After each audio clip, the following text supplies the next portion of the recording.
அன்று சொன்னது நீ தானா.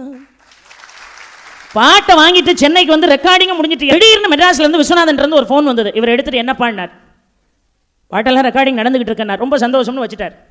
என்னடா நம்ம பேசினா நம்மகிட்ட 10 நிமிஷம் பேசுகிறாள், டப்புன்னு ஃபோனை வச்சுட்டாருன்னு சரி வேறு ஏதாவது வேலையாக இருக்கணும், அவர் வேலையை பார்த்துக்கிட்டு இருந்தார்.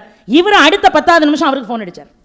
ஒரு சின்ன உதவி பண்ணணும் விசுவனார். என்னன்னார், இந்த பாட்டில் ஒரே ஒரு இடம் மட்டும் தப்பு பண்ணியிருக்கேன், அதை கொஞ்சம் ஸ்ரீதத்தை சொல்லி ரெக்கார்டிங்கை நிறுத்தி இல்லைன்னா ரீ ரெக்கார்டிங் பண்ண சொல்லினார்.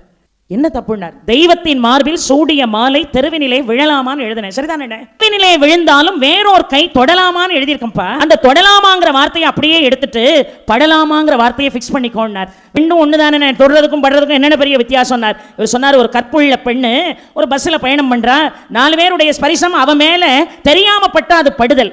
கற்புள்ள பெண்ணும் தன்னை தொடு என்று வலிந்து ஒரு ஆடவன் முன்னால் செல்வதில்லை. ஆக தொடுவது என்பது வேறு, படுவது என்பது வேறு. அதனால நீ படுவதுன்னு போடுன்னு சொன்னாரே.